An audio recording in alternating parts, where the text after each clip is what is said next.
Bom dia para todos.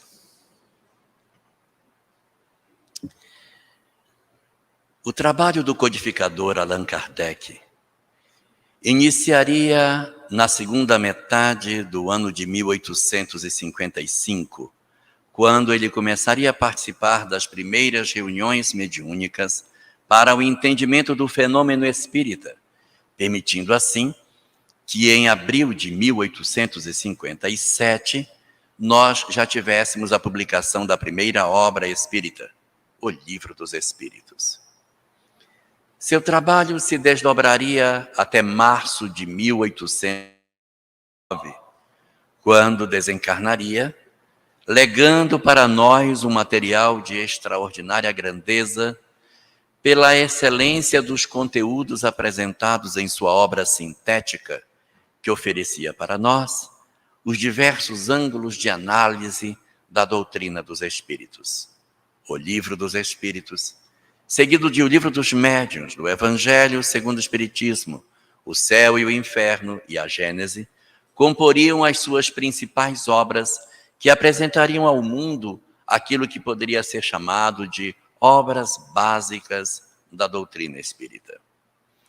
Escritas em francês, esse material começou a circular pelo mundo, na expectativa de oferecer aos homens o consolo e o esclarecimento que tanto se buscava.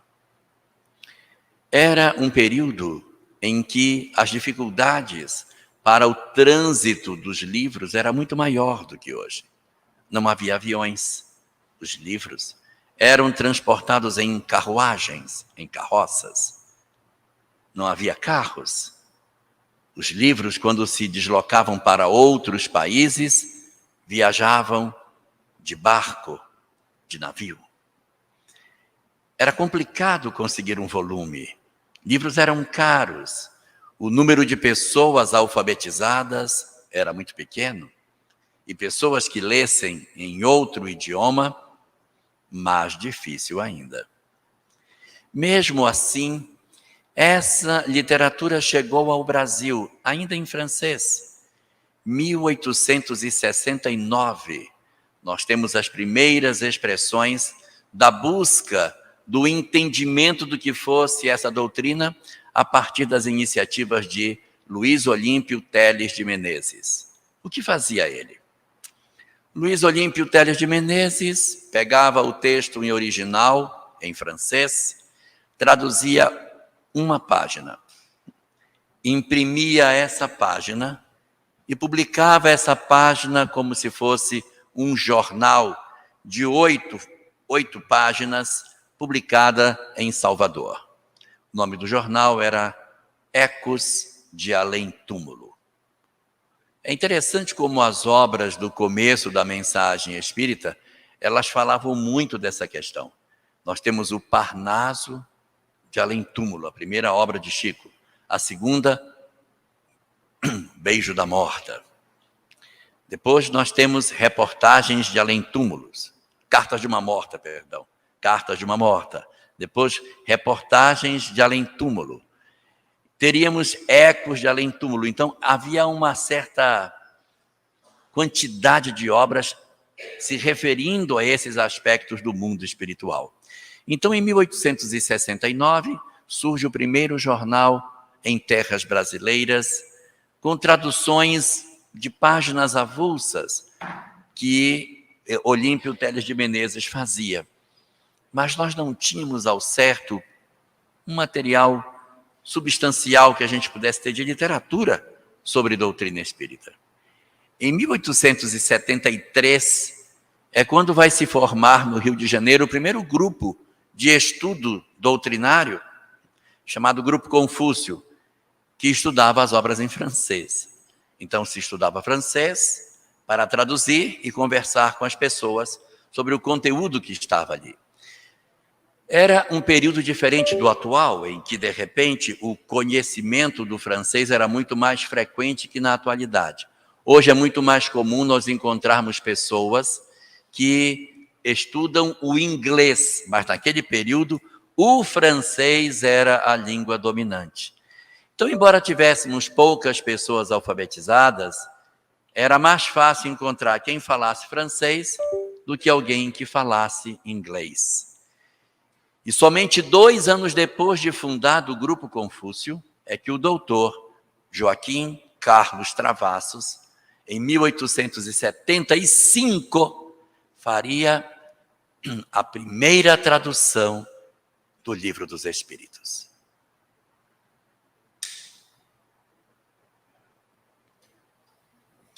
A partir de 1875, os espíritas conseguiam ter um material na mão para estudar.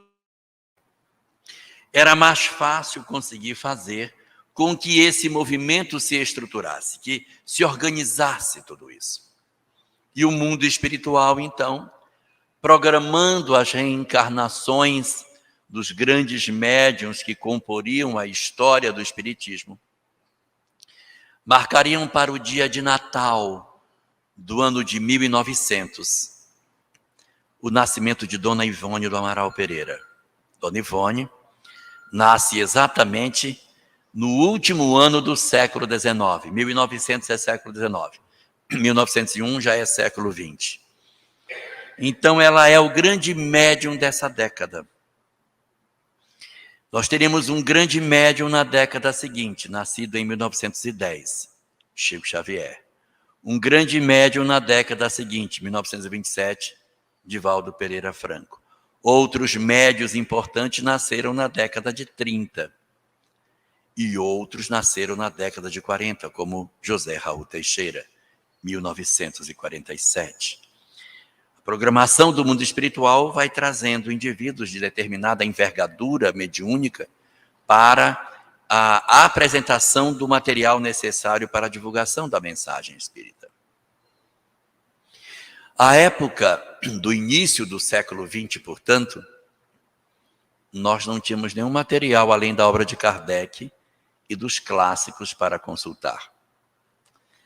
Os clássicos estavam todos em francês. A obra de Kardec, parte em francês, parte em português. Eram muito parcos os recursos que a gente possuía para que se conseguisse estudar. Como que você conseguiria organizar um movimento espírita? Como que você conseguiria estruturar uma doutrina se você não tinha sequer literatura para oferecer às pessoas que delas quisessem se aproximar?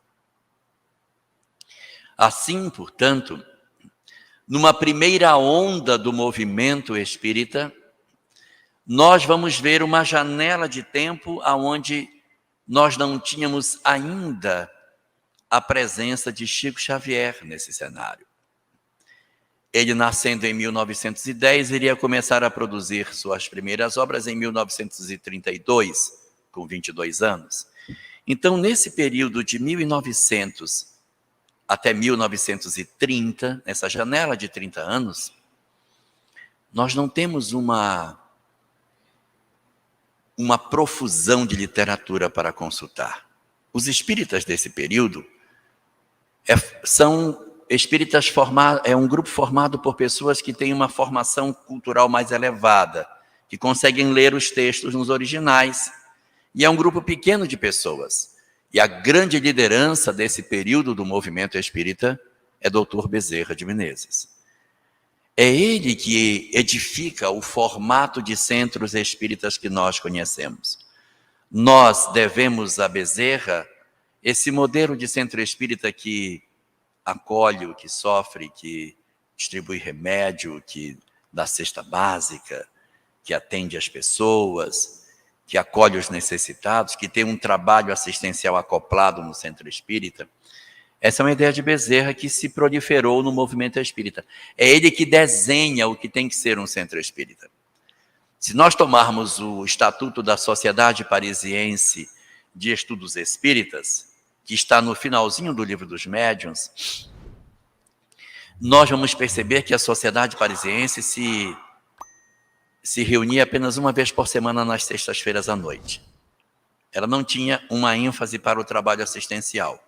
O trabalho era a realização de reuniões mediúnicas, em que, através daqueles contatos, a gente poderia fazer uma aproximação com o conhecimento técnico dos espíritos. Bezerra, quando constrói o seu modelo de movimento espírita, transforma a reunião mediúnica numa reunião de atendimento espiritual, em que você dialoga com o espírito, você socorre o sofredor, você tenta encaminhá-lo para uma condição melhor. Então veja a visão de Bezerra de Menezes. Ele distribui comida, remédio para os encarnados. E para os desencarnados, a reunião mediúnica de acolhimento espiritual. Ele tem uma percepção do centro espírita como um lugar aonde as pessoas vão para procurar remédio, socorro. Ele era médico, evidentemente, a sua visão de movimento espírita é que ele é um hospital. Não há nesse período do movimento espírita grupos de estudo, até porque não tinha nem muita obra para estudar. O movimento espírita desse período era um movimento que se reunia para a reunião mediúnica e para tarefas assistenciais. Nós tínhamos fundamentalmente esses dois flancos dentro do centro espírita. Ou era uma tarefa de cunho mediúnico, ou era uma tarefa de assistência que a casa desenvolvia. Só. Nós não tínhamos outro tipo de instrumento dentro da instituição.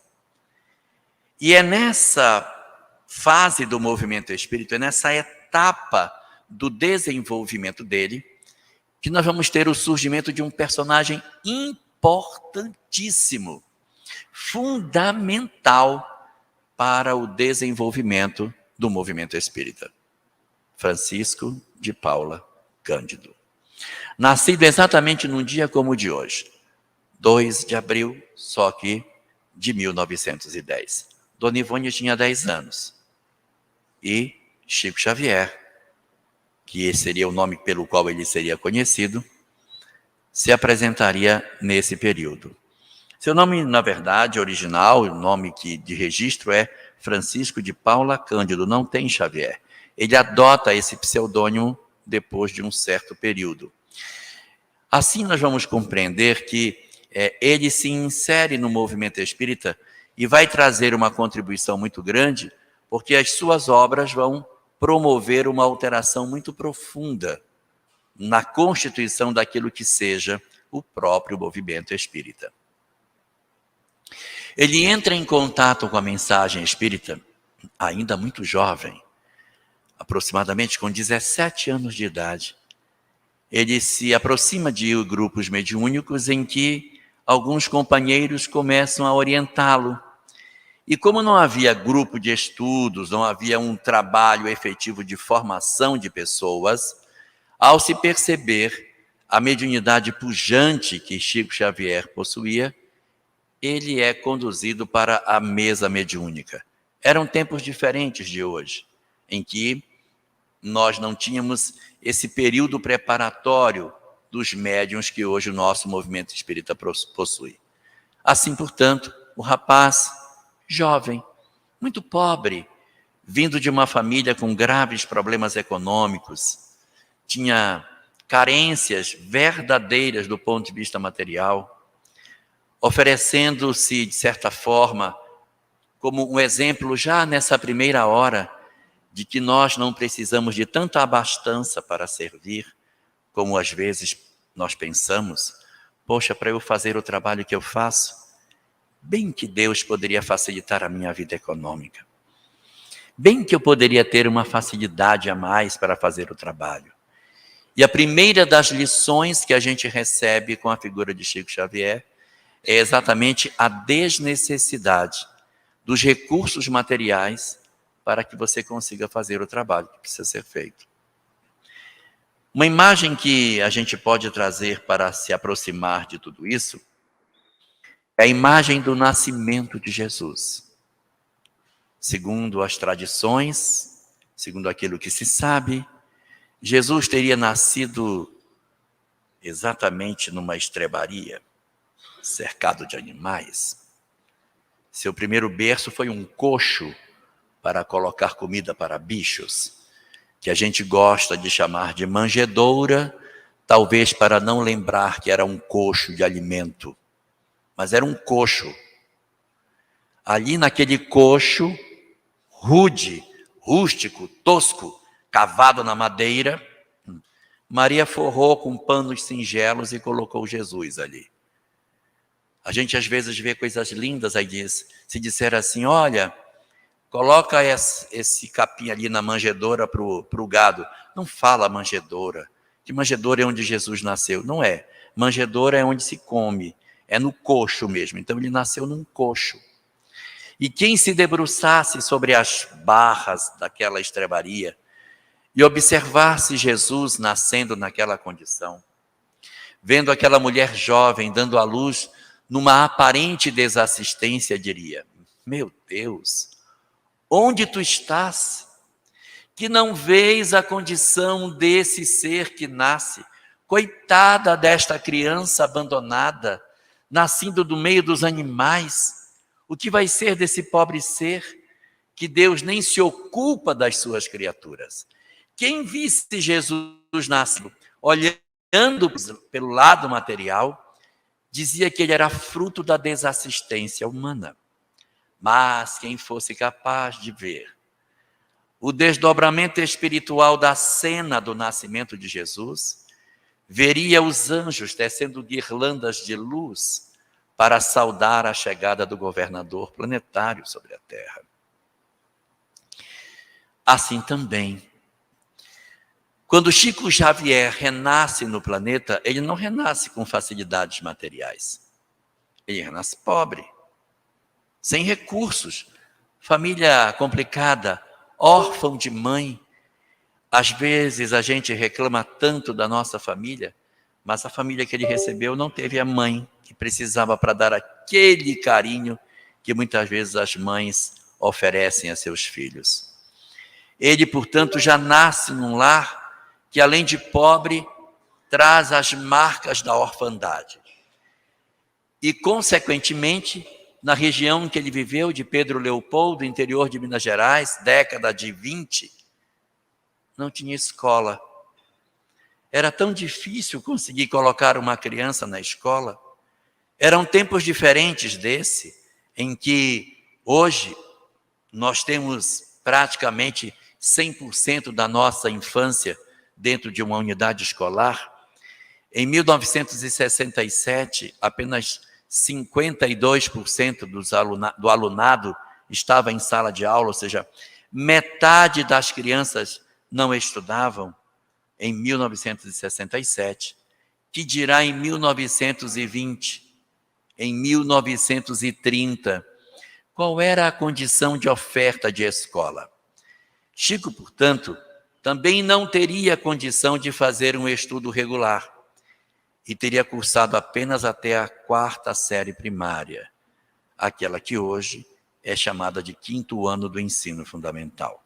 Só que os conteúdos daquela época não eram os conteúdos que são oferecidos nos dias de hoje.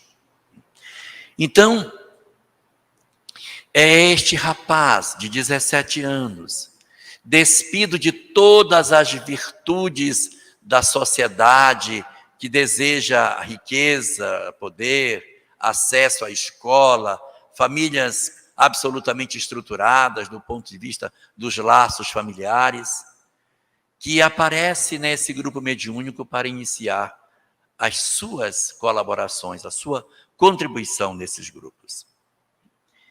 E nós temos guardados nos arquivos da história de Chico Xavier os primeiros poemas que Chico teria recebido nessa época de 17 para 18 anos. Há alguns companheiros que guardaram esse material desse período. São sonetos que Chico recebia aos 17 anos de idade e que ele assinava como Francisco Xavier. Ele não se assina como espírito, ele assina como médium, ele coloca o nome dele nos textos que ele recebe. E somente aos 22 anos de idade, em 1932, que ele poderia escrever a sua primeira obra. uma obra fantástica chamada Parnaso de Além-Túmulo.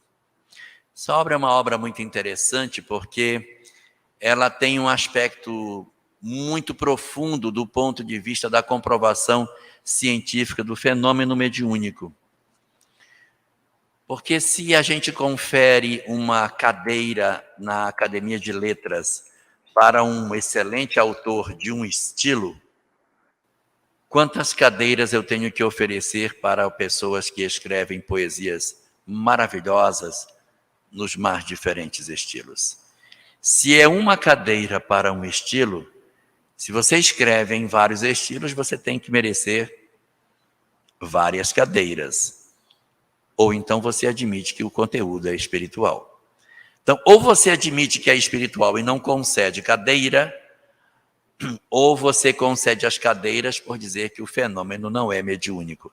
Então, o momento em que Chico produz Parnaso de Além-Túmulo é um momento esplendoroso dentro do movimento espírita, porque aquele rapaz de 22 anos, vindo de uma cidade pequena do interior, ia oferecer um contributo transformador para o movimento espírita. Ia ser capaz de trazer com as verdades que ele vinha oferecer uma mudança muito intensa no entendimento daquilo que a doutrina espírita seria. A partir daí, ele produziria uma quantidade muito significativa de obras, 412 ao todo, como sendo o grande acervo da produção. Alguns companheiros espíritas fazem algumas contas e dizem que ele tem outros 400 livros que não foram publicados. Daria mais de 800. Quais são esses 400 livros? As mensagens consoladoras que ele entregou para as mães quando elas visitaram. Todas essas mensagens se perderam. Todas as semanas, Chico recebeu páginas. Durante vários dias por semana, ele recebeu várias páginas. Se nós fizermos as contas do número de mensagens durante as semanas que ele produziu e o número de páginas que cada mensagem dessa teria, dá aproximadamente mais uns outros 400 livros que ele teria produzido. Só que essas páginas foram entregues para as mães e nós não temos a menor noção de onde elas se encontram. Elas foram entregues, o original, para os pais, os parentes, e esse material hoje está disperso pelo Brasil e pelo mundo. Então ele produz um material muito significativo que se torna uma grande referência em termos doutrinários para o Espiritismo. Ele vai produzir aí um conteúdo maravilhoso de diversas frentes, em 7 ângulos diferentes de trabalho, que ele vai produzir ao longo dos seus mais de 70 anos de mediunidade. Chico vai ter a condição de oferecer para nós um material riquíssimo nessas 7 décadas. E a gente vai perceber que, com toda essa magnitude do trabalho que ele teria, que deixaria para nós uma literatura muito abundante, muito rica, que desdobraria o sentido do próprio Espiritismo, ele nunca perdeu a simplicidade dos seus modos e da sua vida simples. O primeiro grande exemplo que nós encontramos com Chico é o exemplo da vinda para o planeta numa condição de não obter facilidades terrenas para fazer o trabalho. Então ele vem pobre, numa condição de cidade interior, sem mãe, com baixa escolaridade, tudo que poderia ser uma perspectiva de insucesso.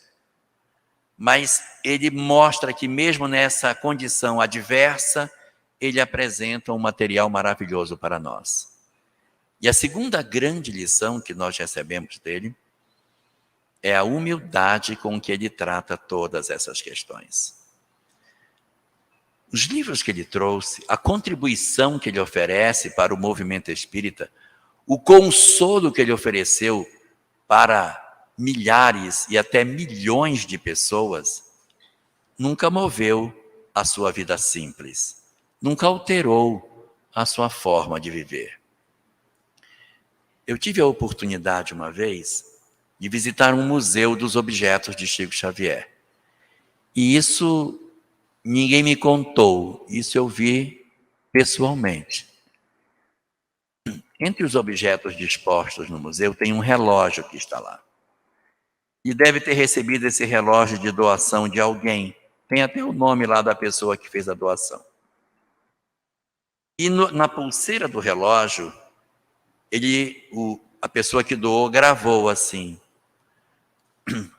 ao nosso querido Chico Xavier e Emmanuel, com gratidão. Está escrito no relógio, na pulseira. Ao nosso querido Chico Xavier e Emmanuel, com gratidão. Só que quando você vê a pulseira do relógio, a palavra querido, ela foi raspada do relógio. Ele pegou algum objeto, tipo uma faca, e raspou a gravação da palavra querido. Não dá para ler mais querido. Ficou só ao nosso, aí tem um borrão, Chico Xavier e Emmanuel, com gratidão. Porque ele disse que ele não era merecedor de ser querido por ninguém. Então ele raspou a palavra. A compreensão que ele tinha de que ele não era merecedor de nenhum tipo de título, de honraria e de nada, era visível na postura de Chico Xavier. Ele foi, na verdade, humilde, mas com sinceridade, diferente de nós, que muitas vezes queremos nos passar por humildes e não somos. Fica horrível, porque fica piegas. Na boca do Chico era de verdade. Na boca das pessoas, de nós, que hoje usamos as expressões até parecidas, não fica verdadeiro porque nós não temos o psiquismo dele. Então as pessoas diziam assim: Chico, como é que vai ser depois que você desencarnar? Quem é que vai substituir você, Chico? Como é que vai ser? Eu disse: perguntar para mim quem é que vai me substituir é igual perguntar para um capim. Capim, quem vai te substituir? É outro capim. Eu sou um capim, eu não sou nada. Então essa postura, ela era uma postura verdadeira dele, não era uma postura falsa. Chico não dizia essas coisas com o sentido de ganhar visibilidade, de ser visto pelas pessoas. Ele era verdadeiramente simples. Em alguns programas de televisão que ele aparecia, dizia assim: bom, primeiramente eu queria agradecer fulano de tal que me emprestou esse terno para eu vir aqui no programa, e agradecer porque esse terno não é meu, ele me emprestou para eu poder vir. Essas coisas ele fazia. Houve um incidente uma vez em que Chico foi convidado para um programa de televisão como uma espécie de arapuca. Ele foi chamado para o programa e chamaram uma autoridade religiosa que não gostava do Chico por conta das coisas que ele pregava e que colidiam com o pensamento que essa autoridade religiosa tinha. Era um período diferente do nosso, e a Igreja Católica daquele período de 1940, 1950, não era a Igreja Católica de hoje. Não tem nada a ver com os padres fantásticos que nós temos hoje, incríveis, pessoas impressionantes, de uma sabedoria maravilhosa. Mas houve um período anterior, isso aí há quase 100 anos atrás, em que havia muita força de defesa de espaço, como se um fosse o opositor do outro, quando, na verdade, o inimigo comum é o materialismo. Então, essa autoridade eclesiástica, que era uma autoridade católica, ela fez o seguinte: ela pediu que a televisão convidasse o Chico, e depois que o Chico estivesse já colocado no local, ele entraria de surpresa e se apresentaria para a confrontação do Chico, porque ele não era nada. Então ele iria se apresentar para mostrar às pessoas que ele não tinha valor nenhum. Então, na hora que o Chico entrou, foi apresentado, o Chico está sentado na cadeira, aí o apresentador diz: agora vamos chamar Dom fulano de tal, aí chama a autoridade eclesiástica, chama a autoridade católica. Quando a autoridade católica entra, Chico se levanta da cadeira, se ajoelha e beija o anel dele, e diz: eu me ajoelho diante da única autoridade religiosa presente nesse ambiente. Aí ele quebrou, o cara ele não tinha mais como, ele acabou com ele, porque ele não tinha como mais se voltar, não, mas eu não sou autoridade. Eu não sou.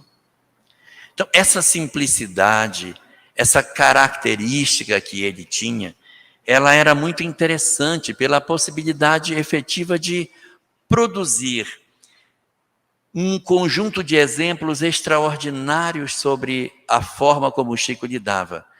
E ele viveu dessa forma simples até o final da sua existência. Ele nunca procurou a visibilidade, a notoriedade. Não há nenhum movimento que Chico Xavier produz que apresente para nós qualquer demonstração de que seja alguém com interesse pessoal. Ele doou integralmente todos os direitos autorais de todas as suas obras. Ele não percebeu um centavo sequer de nada daquilo que ele produziu. Ele nunca teve nenhum ganho, nada, nenhum centavo que fosse das coisas que os seus livros produziram nas pessoas. Ele vai viver a sua existência inteira nesse ritmo de humildade e deixando para nós um terceiro grande exemplo, que é o exemplo da caridade. Chico nunca deixou de atender as pessoas. As filas que se formavam na casa dele eram imensas. A reunião acabava e o Chico ia atendendo as pessoas. Dava 10 horas da noite, o Chico estava lá. Dava 11, meia-noite, 2, 3 horas, 4 horas da manhã, o Chico estava lá atendendo até a última pessoa. Então, quando ele ia para o centro espírita, as pessoas, na verdade, ocupavam o salão e ele ali ficava até poder ir embora para casa, quando ele podia descansar depois de ter atendido todas as pessoas no centro espírita. Com o tempo, as pessoas passaram a ir também na casa dele. Então ele já não tinha mais paz em casa, porque na casa dele as pessoas estavam o tempo todo, então ele não tinha nem a privacidade de ficar na casa dele, dizer, eu vou me preparar para ir para o centro. Não, porque na casa dele estavam indo pessoas que eram amigas, que traziam pessoas, e a casa estava sempre cheia de gente. Então ele fez uma edícula lá no fundo e botou um quartinho lá atrás para ele poder ficar nessa parte onde ele se recolhia, porque a casa ficou igual o centro espírita, cheia de gente. Quando ele abria a porta do quartinho dele para sair, já tinha gente. Eles ficavam na cozinha, aguardando o Chico sair.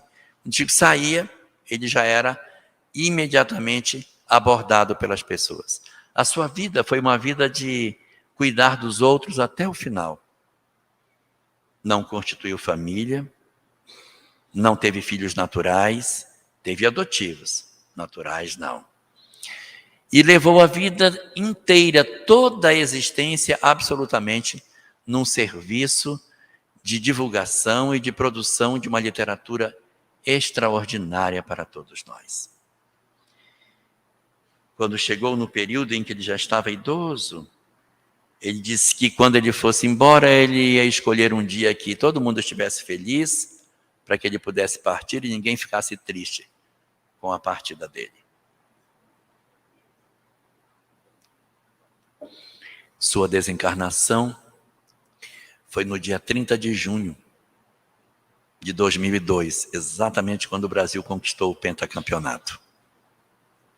O Brasil estava todo feliz com a conquista do Penta e pelas portas dos fundos, Chico Xavier se retirava com 92 anos de idade, tendo um trabalho magnífico sendo realizado e que é um trabalho que deu uma mudança muito profunda na doutrina espírita. Mas ele também produziu mudanças muito profundas na vida de todos nós. Porque o que ele trouxe não foram conhecimentos teóricos de doutrina espírita.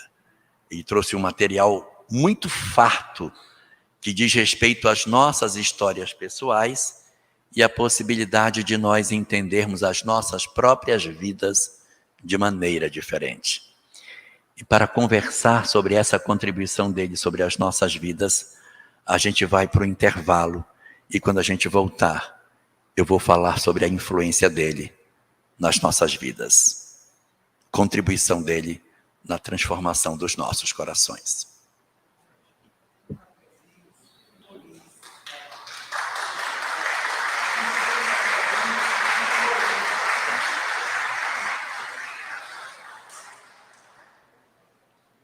Saber sobre a história de Francisco Cândido Xavier é uma coisa muito interessante, mas muito mais curioso, interessante e importante é saber o que esse conteúdo importa para as nossas vidas. De que maneira o conhecimento, os estudos, a palavra, os livros, a vida, o exemplo de Francisco Cândido Xavier interferiu nas nossas existências e na transformação do próprio movimento espírita. A literatura produzida por ele, constituída de 412 volumes, tem, na verdade, segmentos em 7 áreas distintas, aonde a gente pode perceber a contribuição efetiva de Chico Xavier na transformação do movimento espírita. O primeiro grande segmento aonde Chico teve uma contribuição colossal são as obras que dizem respeito ao mundo espiritual. O que Chico nos revelou sobre o mundo espiritual foi uma coisa fantástica. As obras oferecidas a partir do autor espiritual André Luiz revelou para nós uma nitidez como nunca antes tínhamos recebido sobre como se processa a vida no mundo espiritual.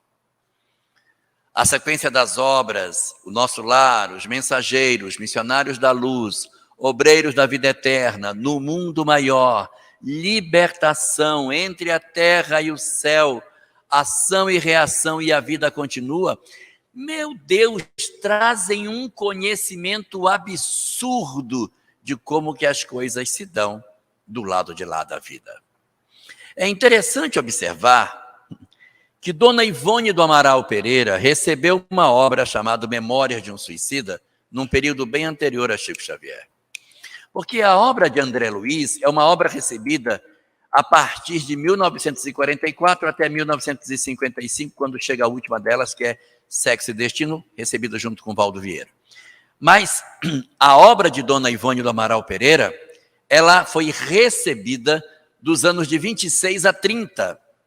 O que a gente percebe com isso? Que o material oferecido à Dona Ivone chegou antes, mas foi publicado depois. Porque o material da Dona Ivone chega de 26 a 30, mas é publicado em 1955, 30 anos depois que o material vai a lume. E nesse período, Chico produz a obra de André Luiz, falando sobre cidades no mundo espiritual, Dona Ivone falava. Falando sobre hospitais no mundo espiritual, Dona Ivone falava. Falando de obsessão no mundo espiritual, Dona Ivone falava. Do trabalho dos espíritos do lado de lá, operando o trabalho de socorro e resgate dos espíritos, Dona Ivone falava. O que você encontra na obra Memórias de um Suicida, em termos de instituições, socorro, preparação, até planejamento reencarnatório, os institutos para a preparação dos reencarnantes, está tudo na obra de Dona Ivone e também aparece na obra de Chico. A gente vai encontrar muita coisa espalhada na série de André Luiz, concentrada numa única obra de Dona Ivone, Memórias de um Suicida. Mas o que isso impacta nas nossas vidas? Isso impacta que hoje nós já temos uma profusão de autores espirituais que trazem conteúdos assemelhados. Manuel Filomeno de Miranda, Otília Gonçalves, Lorival Cefali, você tem o irmão Jacó, você tem muitos autores espirituais que vêm trazendo notícias que se somam a essa que nós já temos. Então já não é mais uma fala que a gente possa dizer, é só a obra de André Luiz. Não, não é. Nós temos hoje um arcabouço de literatura em termos de mundo espiritual muito largo, muito grande, permitindo que a gente possa asseverar que o princípio da universalidade dos ensinos dos espíritos se mostra em função de que eu estou recebendo isso por vários médiuns de vários grupos em vários lugares diferentes, atestando a veracidade dos fenômenos. Médiuns de diferentes níveis de percepção espiritual têm nos trazido um material interessantíssimo sobre a questão da vida transcendente. Mas a grande questão, Renata, é o que é que isso significa para nós. Qual é o contributo efetivo que essa literatura traz sobre as nossas vidas? Saber que a vida continua é profundamente consolador. Somente aqueles de nós que tivemos as experiências amargas do luto no lar, a experiência de nos despedirmos dos familiares, quando nem imaginávamos que eles pudessem partir, as dores decorrentes da sensação de que o outro deixou de existir, só esses são capazes de aquilatar o que significa saber que a vida continua. Como é maravilhoso saber que nossos filhos vivem, que habitam regiões do mundo espiritual, que continuam com os mesmos sentimentos de ontem, que continuam tendo a possibilidade de nos visitar, de estar conosco, de preencherem os nossos corações cheios da saudade que fica em função da partida dos nossos grandes amores. Quantas oportunidades de consolo essa obra conseguiu trazer na medida em que revelou para todos nós a existência do mundo espiritual. E quantos alertas nós conseguimos receber de como que se processa o fenômeno da obsessão, os processos de perturbação espiritual, os dramas que são acometidos os homens em função da perturbação que nos visita. Quando estudamos a obra Missionários da Luz e que percebemos a quantidade de perturbações que envolvem o trabalho mediúnico, os conflitos existenciais da criatura que são motivados pela presença dos espíritos em torno de nós, alargam-se os nossos horizontes de entendimento da vida. Fortalece-se em nós a compreensão efetiva do que precisamos fazer para que sejamos mais responsáveis diante da oportunidade que a vida nos concede de um novo corpo.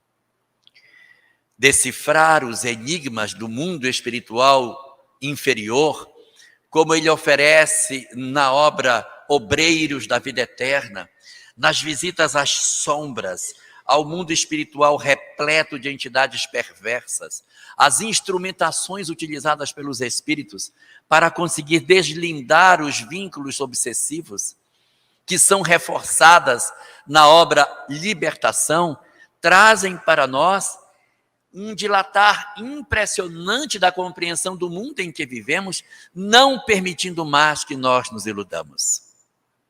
Então, é um manancial de conhecimentos extraordinários que abre diante dos nossos olhos perspectivas impressionantes, visões maravilhosas, porque esse conjunto de verdades oferecidas por Chico abre a porta para que a gente contemple o mundo espiritual. Quando a primeira das suas obras, Nosso Lar, chegou, houve até desconfiança sobre aqueles conteúdos, porque parecia ser material demais. Mas depois, quando outros autores se somaram, e Dona Ivone veio carimbar esses conteúdos com a obra Memórias de um Suicida, não havia mais desconfianças sobre tudo isso. Médiuns extraordinários eram necessários para que nós inaugurássemos uma nova fase dentro do movimento espírita. Foi a chegada desse volume de informações que abriu diante dos nossos olhos a realidade do mundo espiritual de maneira inequívoca. Nunca tivemos tanta informação de o que acontece após a morte, senão com a doutrina espírita. É fato que as outras religiões falam de vida após a morte. Elas dizem que a gente vai ter uma vida depois da morte, que a alma vai sobreviver. Mas como é que elas vivem? Como é o dia a dia lá? Vive como? Fica onde, hein? Como é que... O que vive, o que come, o que faz, do que se ocupa, para onde vão? Ficam conosco, não ficam? Nos influenciam? Tem chance de progresso? São perguntas que as doutrinas religiosas clássicas não conseguiram responder.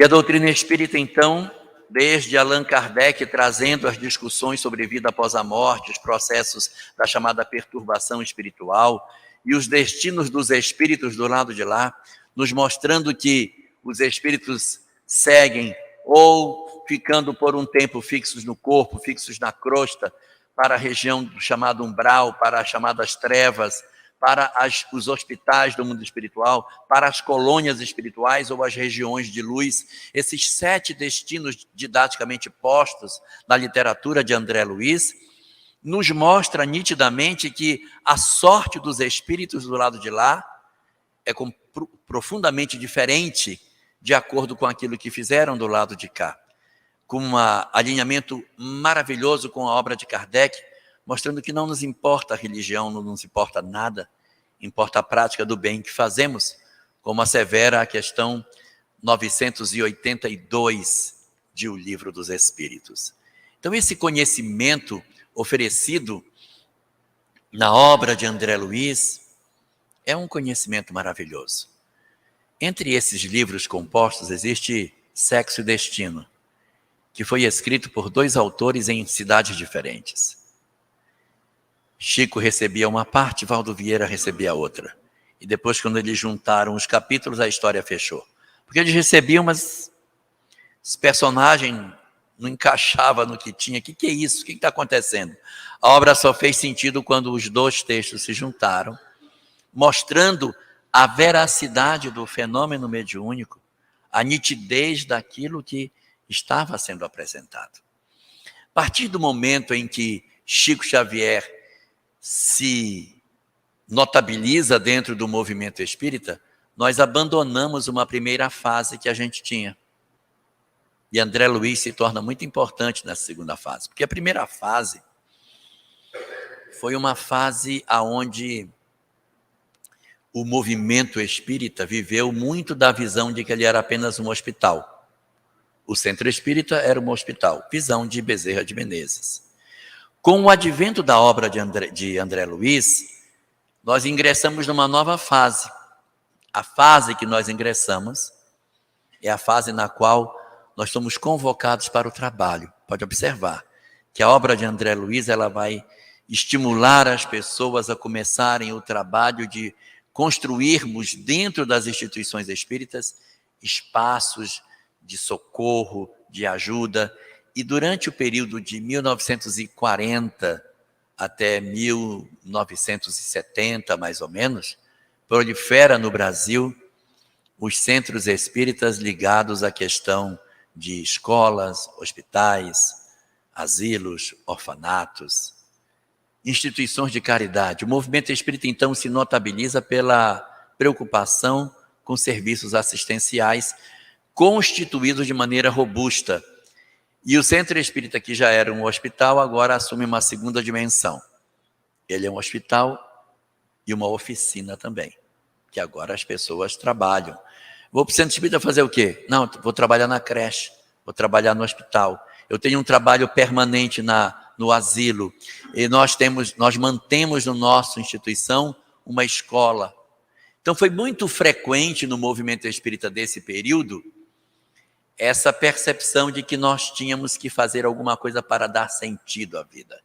A ideia de fora da caridade não há salvação toma conta do movimento espírita, que se torna conhecido como sendo um movimento marcado por esse interesse acentuado no desenvolvimento das atividades assistenciais. A quem devemos isso? A quem devemos essa robustez do movimento espírita?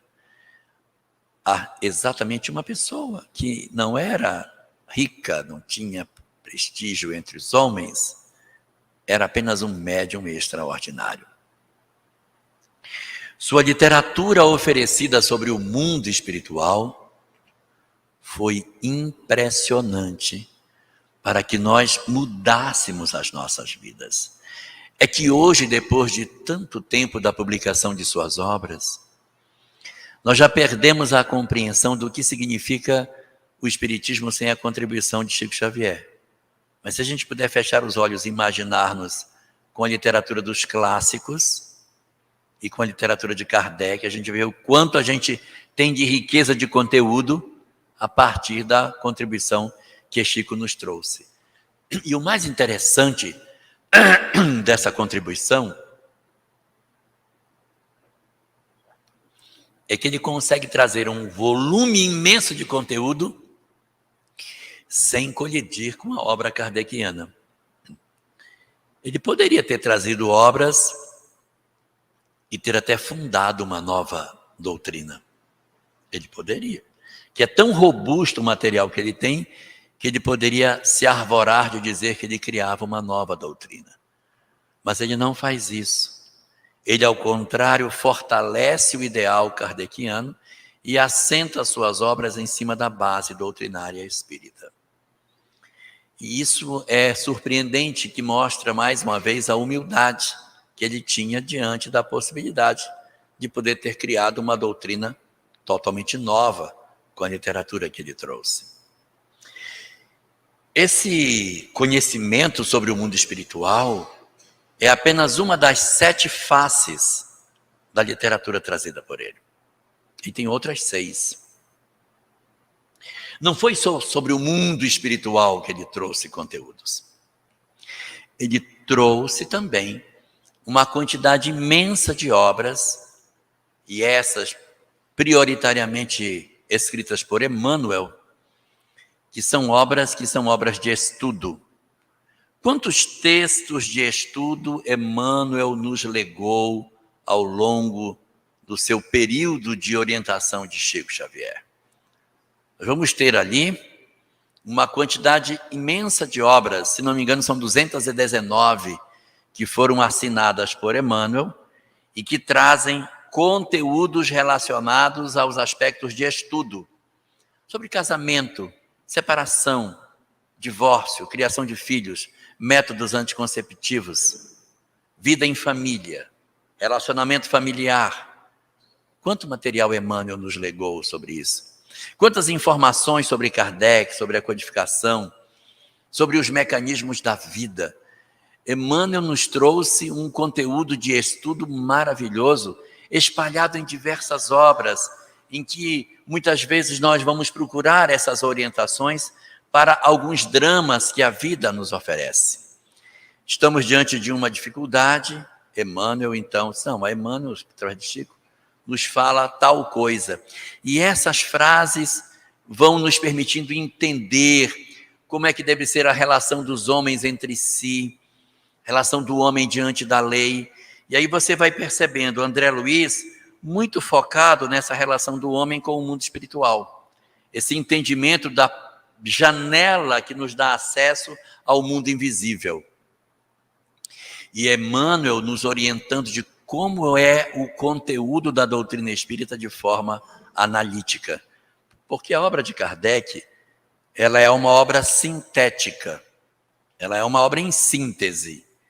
E a obra de Emmanuel é uma obra analítica, ela não é em síntese, ela é de análise.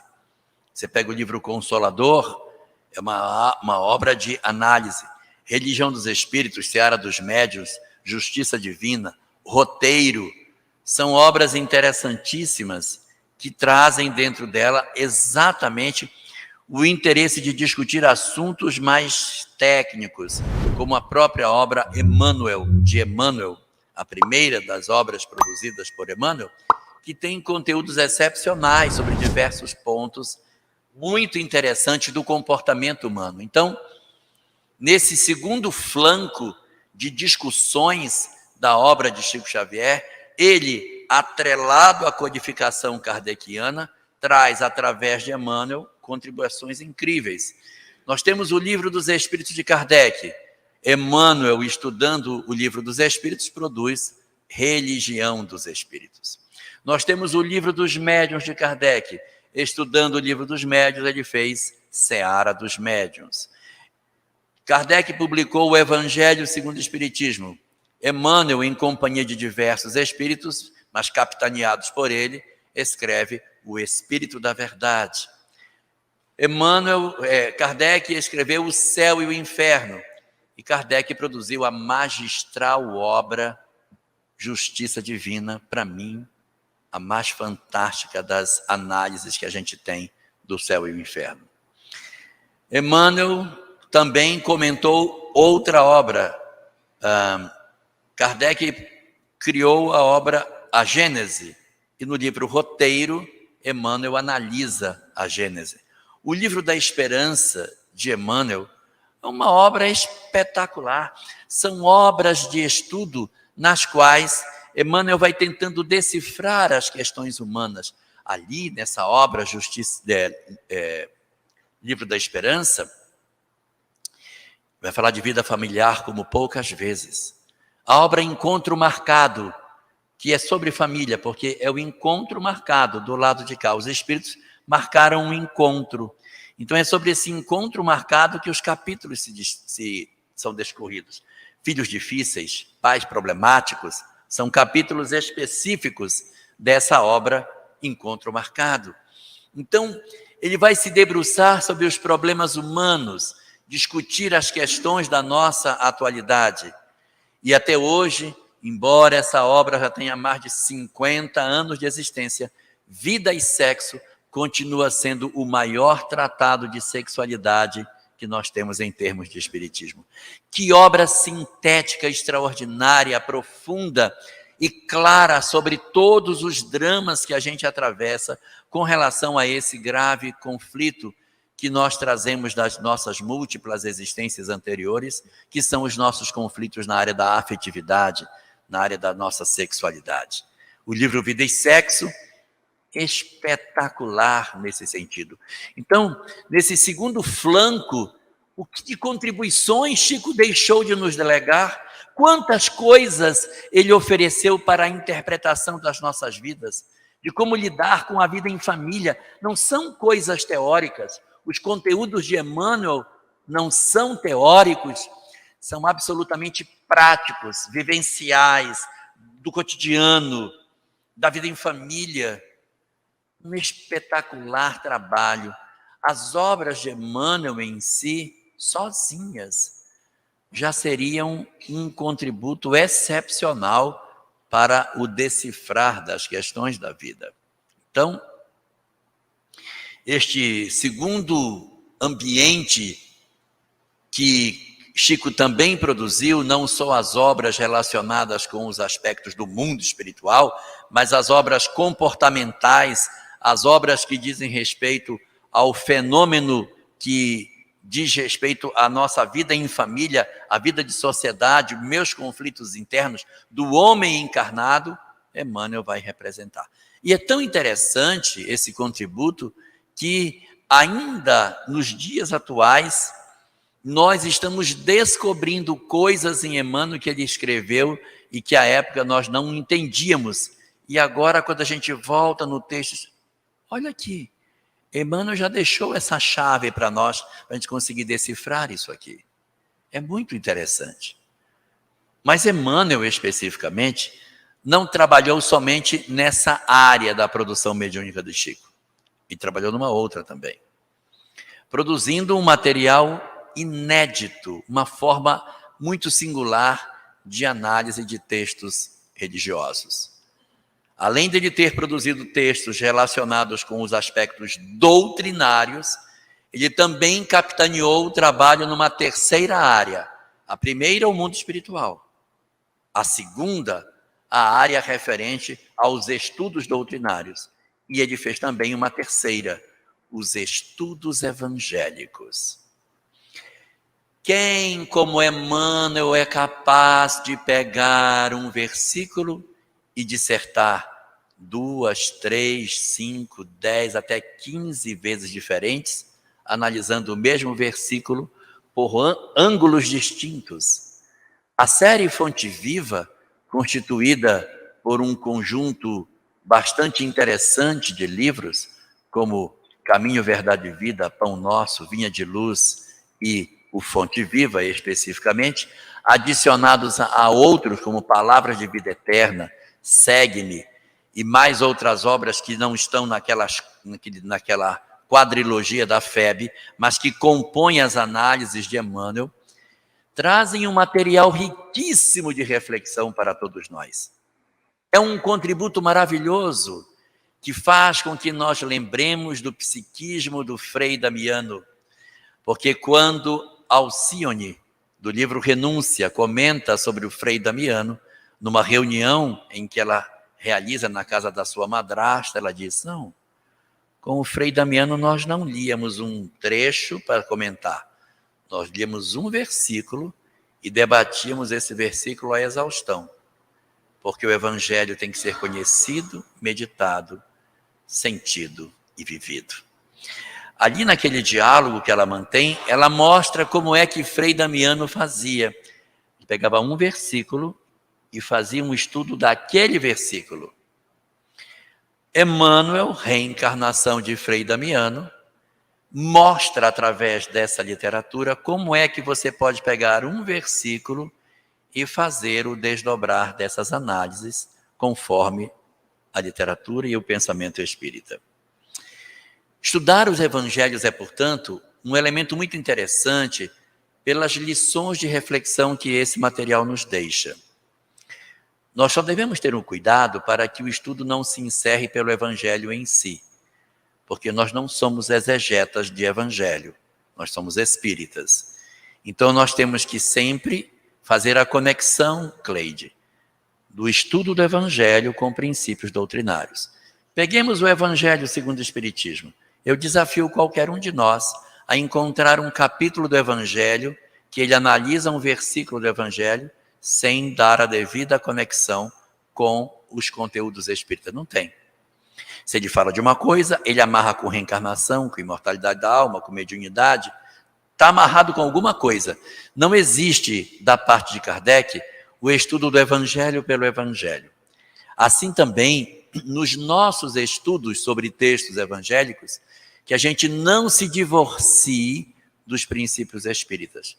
De tal sorte que, de repente, os nossos estudos na casa espírita nunca toquem na palavra espírito, nunca toquem na palavra reencarnação, porque deixariam de ser estudos espíritas, passariam de ser estudos bíblicos, que caberiam na Igreja Católica, na Igreja Protestante, na maçonaria, no Lions, no Rotary, na escola pública, na repartição pública, em qualquer lugar.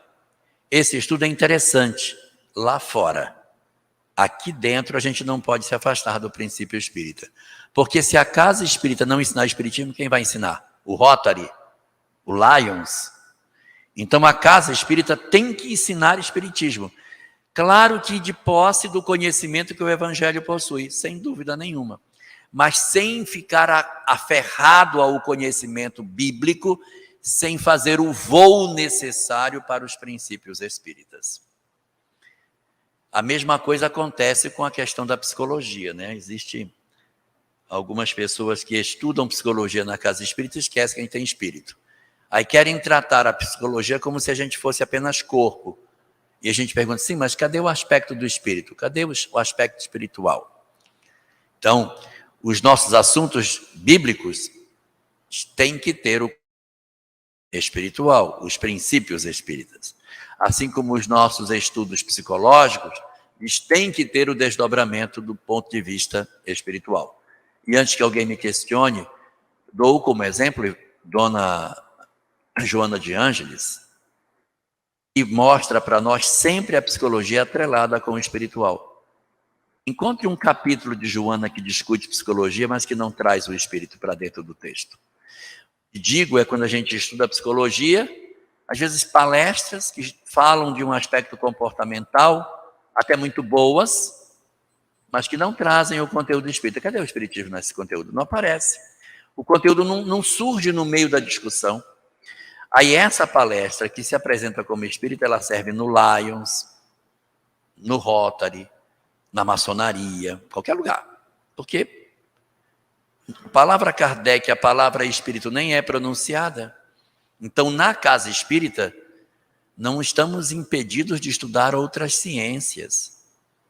Como nós bem vemos, Emmanuel estuda a história à luz do espiritismo na obra A Caminho da Luz. Mas ele não aparta a história da espiritualidade. André Luiz estuda biologia à luz do espiritismo na obra Evolução em Dois Mundos. Mas ele não aparta o espiritismo da biologia.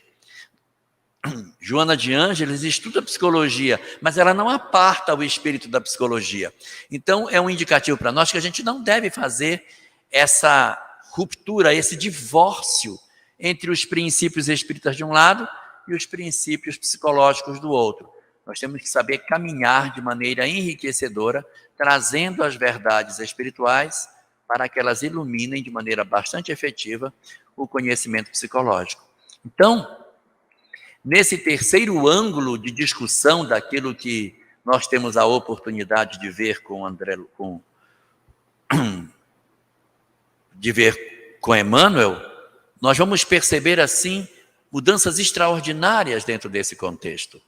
Nós vamos perceber da mesma forma que determinados indivíduos, estudando a obra de Emmanuel, começam a perceber que o centro espírita precisa mudar de foco.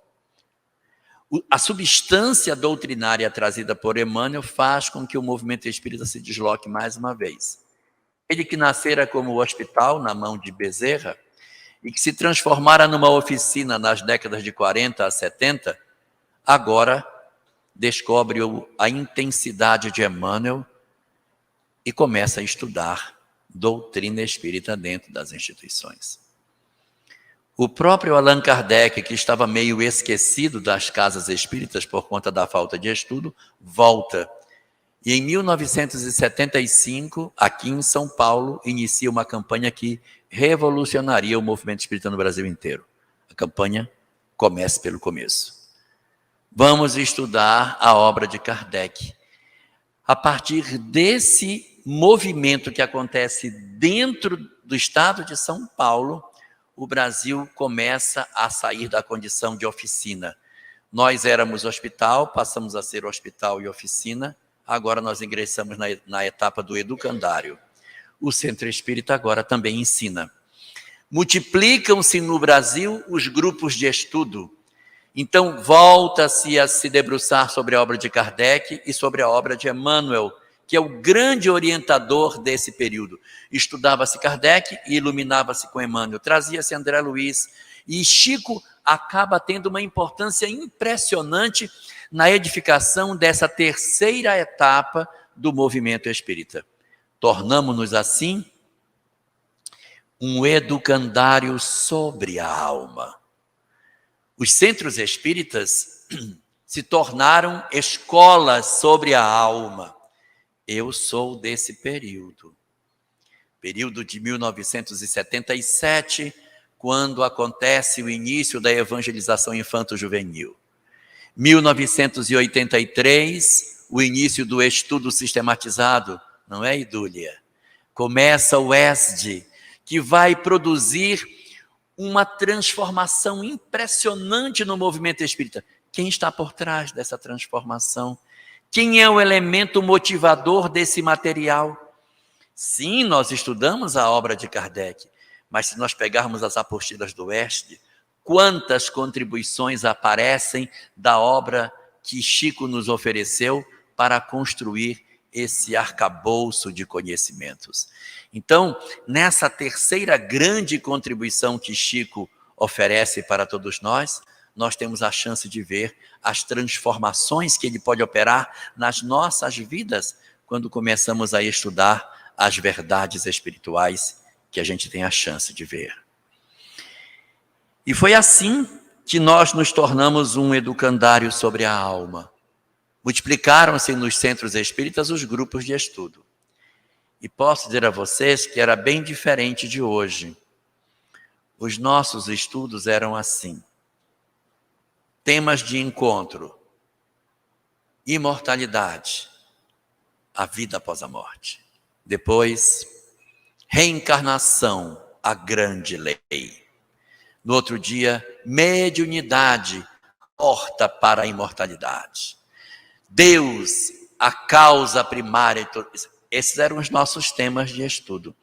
E nós estudávamos doutrina espírita, a juventude espírita estudava, coitadinho. Era todo mundo estudando muito para poder ter compreensão daquela literatura, ter debruçado em cima de livro. Não tinha internet, era tudo no livro para estudar. Então tinha que achar o livro para poder ficar estudando no livro. Não tinha o YouTube para você ter facilidades, era tudo no livro. E os nossos conteúdos eram muito focados nos princípios básicos. Interessante que nessa época dizia-se assim: a minha vida mudou completamente depois que eu conheci a doutrina espírita. Minha família era horrível, mas depois que me tornei espírita, tudo mudou. Meu marido agora é um anjo. Meus filhos, todos eles são maravilhosos. Eu chego em casa, eles estão todos tomados banho, todo mundo já fez a tarefa. E eu vou chegando, eles vão jogando pétalas de rosa por onde eu vou passando. A gente tinha uma visão muito ingênua de que deveria se fazer com o conteúdo espírita. A gente passava a imagem de famílias de propaganda de margarina. Todo mundo dizia: minha família é ótima. Meu Deus, agora meu lar é uma bênção. As pessoas chegavam a dizer assim: é verdade. Olha, a gente não deve comer carne de animais. Não deve, está errado. Sabe por quê? Porque o animal, ele quando morre, ele está cheio de medo, ele cheio de fluidos negativos. Quando você come aquela carne, foi sua mãe que falou para você, Renata? Porque você não é dessa época. Sua mãe, né? Então, quando você come a carne do animal, você come aquele fluido. E aquele fluido vai fazer mal para você. Então, você não deve comer a carne do animal, porque o fluido que está nele vai fazer mal a você. Quanto de preocupação com o animal existe nessa frase? 0. Eu estou preocupado que eu vou comer o fluido do animal, mas eu não estou preocupado se o animal morreu. Se eu pudesse ter uma maneira de matar o animal, mas que o fluido não viesse, também não fazia mal nenhum, né? Como é que a gente hoje tem a leitura dessa questão da alimentação animal? Olha, a gente deve evitar a alimentação animal porque é crueldade com o animal. Gera sofrimento no animal. A preocupação não é o fluido comigo. A preocupação é o animal, não sou mais eu. Vê como a gente amadurece nessas compreensões? Mas a doutrina espírita nunca disse que a gente deveria só se preocupar com o fluido, que a gente deveria se preocupar com o animal. Pegue lá o livro Os Mensageiros de André Luiz e veja a discussão que ele trata sobre alimentação animal nessa obra. Como é interessante o que ele discute sobre a nossa capacidade de rever a nossa alimentação. Então, isso tudo foi muito importante para que a gente alcançasse esse terceiro estágio. Nós deixamos de ser uma oficina e multiplicaram-se os grupos de estudo e a grande universidade sobre a alma foi criada nessa etapa. Mas essa não foi a última fase do movimento espírita não, tá? Nós iríamos ter uma fase seguinte que começaria em 1990. Essa fase dura até hoje, já tem 30 anos essa fase. Foi a fase em que a gente descobriu que estava olhando errado. Que nós fizemos uma universidade sobre a alma e não uma universidade da alma. A partir de 1990, a contribuição da obra de Dona Joana de Ângeles trouxe para nós a série psicológica que levou o homem para dentro de si mesmo. Disse não. Não é para você ficar discutindo as coisas para o lado de fora. Vamos analisar a nós mesmos. E o movimento espírita se repensou. Hoje as pessoas não dizem mais, minha família é maravilhosa. Olha, eu tenho dificuldade com a minha mãe. Tenho grave dificuldade com meu pai, mas eu vou levando. Tenho dificuldade, mas eu vou me esforçando. Tenho dramas com meu filho tem envolvimento com droga, eu tenho problema com minha filha depressiva, é uma dificuldade. Minha mãe cadeirante hoje é um problema muito grande. Minha mãe ela tem problema de narcisismo, eu tenho que conviver com ela. Meu pai é uma pessoa agressiva, violenta. Então a gente começou a se aproximar do mundo real. Contribuições efetivas para a mudança. E agora o movimento espírita não é mais uma escola sobre a alma. Ele é uma escola da alma, pela possibilidade de mudança, por esses contributos que a gente teve.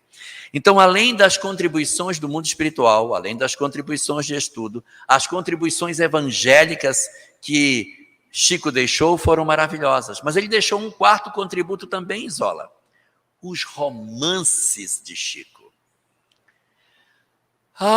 Meu Deus do céu! E eu vou dizer para vocês, depois que a gente lê os romances de Chico, fica difícil de ler romance de outro autor, tá?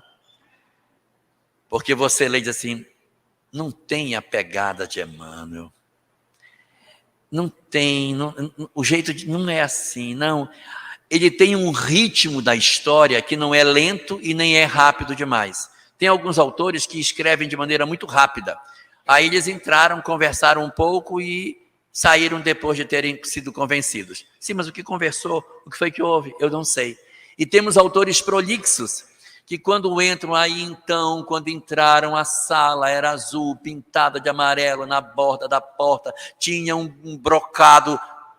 Sim, o que disseram? Calma que eu estou descrevendo o ambiente. Então, nós temos autores que são prolixos. E temos um segundo problema, que é a substância doutrinária. A substância doutrinária é interessante. Obras de Dona Ivone têm uma substância doutrinária imensa, é um peso doutrinário que você não encontra na obra de Emmanuel. Emmanuel não aprofunda nas discussões doutrinárias. Ele toca nos aspectos doutrinários. Você pega o livro Há 2000 anos, você pega 50 anos depois, ele toca na reencarnação, ele deixa notícias, mas ele não aprofunda. Quando você pega a Dona Ivone, meu Deus, ela chega a fazer capítulos inteiros só para discutir o aspecto doutrinário da história, para que você não fique apenas com a leitura da história pela história. E no reverso da medalha, nós temos autores que produzem livros, romances mediúnicos, que trazem tão pouco contributo, a história fica tão rasinha, tão água com açuquinha, que acaba não dando grandes contributos. Você lê e diz, é até bacana isso aqui, legal. Mas a substância doutrinária fica a dever. Tem muito mais história do que, de repente, uma obra espírita. Alguns até se aproximam daquelas literatura de adolescente que tinha na minha época, não sei se ainda tem, uns livrinhos, tem nome de mulher, não façam propaganda. Tem nome de mulher na capa do livro. Então, assim, tem fulana, aqueles livros que as meninas gostavam de ler. Tem alguns romances espíritas que se aproximam daquilo, porque fica faltando a substância doutrinária. Mas, em Emmanuel, a grande característica dos seus romances são as suas heroínas. Minha Nossa Senhora, meu Deus do céu, que coisa impressionante. Você lê Lívia, aquela mulher carrega você para outro padrão de comportamento. Você vê aquele exemplo de mulher, você fica profundamente impressionado. E quando você lê Célia, em 50 anos depois, você chora desesperadamente. Meu Deus. E Abigail? Nossa, Abigail é incrível. Tão novinha e tão extraordinária. E a outra Lívia do livro Ave Cristo, o testemunho do nosso querido Quinto Varro. Meu Deus do céu, quantas experiências, quantas demonstrações, quantos testemunhos nessas almas. Mas quando a gente lê Renúncia, parece que a alma da gente vai sair pela boca. Eu vou confessar para vocês, eu tive muita resistência para ler Renúncia. Porque todo mundo dizia que o livro era lindo, eu dizia, então eu vou ler depois. Aí esse é lindo, não, então não quero ver. Aí eu olhava assim, não vou gostar, deixa para lá. Eu sempre fui encostando Renúncia. Eu fui lendo outros e fui deixando Renúncia. Até que eu tive que ler, porque me disseram que eu ia ter que fazer uma live sobre Renúncia. Eu vou ter que ler, é o jeito. Gente, eu fui ler esse livro. Mas eu chorei tanto. Eu fiquei mais de ano que eu lembrava do livro todos os dias. E a minha vida, eu digo para vocês, ela mudou com esse personagem Alcione. Alcione, eu posso dizer a vocês, de todas as heroínas de Emmanuel, foi a que mais profundamente mexeu com a minha vida. Como ela mudou a minha maneira de enxergar as coisas. Então esse contributo de Chico, deixando 5 romances, são só 5, fez 412, 5 romances não é nada, né? 1%, bobagem. Gente, a substância desse material, com ênfase para a obra Paulo Estevão, que é um tratado sobre o cristianismo primitivo, a obra mais extraordinária que Chico produziu, é exatamente a história de Paulo de Tarso, baseada nos escritos, nas anotações do mundo espiritual. Meu Deus, essa obra é uma coisa espetacular. Essa obra é impressionante. Ela é incrível. Mas eu disse que ele deixou sete ângulos diferentes de sua literatura. Ele deixou o mundo espiritual, os estudos doutrinários, os estudos evangélicos, os romances, e tem mais 3. Todos os 3 que ele deixou são todos 3 da área da arte. Então, da área da arte. Que são seus poemas, seus contos, os contos que ele deixou, que também são extraordinários conhecimentos nesse sentido. E a capacidade que ele teve de edificar todos esses saberes com a construção daquilo que a gente poderia dizer que foi a arte de consolar com as suas cartas consoladoras. Ele deixou poesias incríveis, tratados de poesia impressionante. Quando você pega Parnaso de Além Túmulo e você vê o quanto que essa obra foi incrível na capacidade de demonstrar o estilo de cada um dos poetas, os contos de Irmão X, com a sua habilidade incrível de construir os pensamentos em textos curtos e profundamente incisivos, e a arte de consolar, sendo o mais extraordinário de todos os seus trabalhos, consolo para as mães. Se Chico tivesse trazido o mundo espiritual, a obra de Emmanuel, tivesse trazido seus contos, toda a sua literatura, e não tivesse se voltado para deixar as suas páginas para as mães, talvez a missão tivesse ficado pela metade. O que pode ser mais consolador do que você pegar nas suas mãos um texto escrito pelo seu ente querido que volta para dizer que a vida continua? Ele transformou profundamente as nossas vidas. Nenhum de nós que estamos aqui teria a mesma compreensão da doutrina espírita se Chico Xavier não tivesse deixado seu contributo. Não seria a mesma coisa. O alargar de entendimento e a compreensão mais clara do que seja o mundo espiritual foi uma construção magnífica que ele pôde trazer para todos nós. Mas eu queria terminar as nossas discussões da nossa manhã de hoje.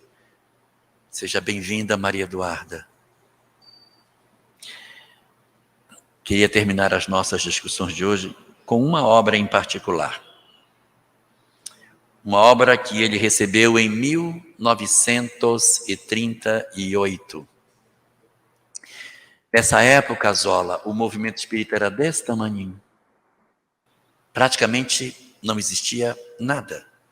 Não existia nem literatura espírita efetiva em função do momento que a gente vive hoje. Naquela época não tinha nada em relação a hoje. Centros espíritas em pouquíssimas cidades.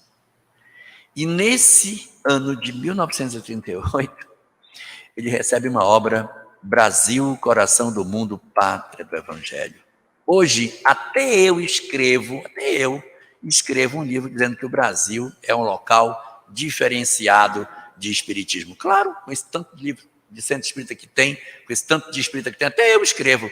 Eu quero ver um cara escrever em 1938, quando não tinha nada, que aqui seria um local onde os espíritas seriam mais abundantes do que na própria Europa. Quem poderia prever que naquela época, onde nada ainda estava edificado, que o Brasil teria essa profusão de divulgação que o movimento espírita tem por aqui? Em algumas reuniões que são feitas internacionais, os nossos companheiros de outros países nos visitam e perguntam assim: mas como é que vocês fazem para ter tanta gente nos centros? Vocês abrem uma casa, a casa fica cheia de gente. Aí abre outra, fica cheia. A gente abre lá, dá pouquinha gente. Qual é o segredo para conseguir encher tantas casas espíritas de tanta gente? O que é que vocês têm de especial para conseguir isso? Pois é, Chico está na base de todo esse trabalho. Literatura que ele deixou e os exemplos de vida que ele nos trouxe transformou o movimento espírita, transformou a vida de todos nós, fazendo com que ele deixasse uma marca indelével na história da doutrina espírita, como sendo o maior interpretador dos conteúdos espíritas pela oferta da sua mediunidade, para que diversos autores espirituais diferentes pudessem deixar o seu contributo. A obra que ele deixa é uma obra incrível, que nesses 7 flancos diferentes dá para nós um alento, um consolo, um esclarecimento indescritível em função de tantas décadas de dedicação a esse trabalho.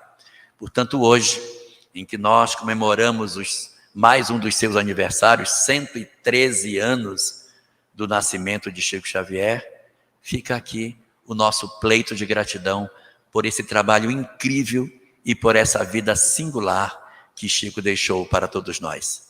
Feliz aniversário, Chico. Nós somos muito gratos a você por tudo que você fez. Muito obrigado, gente.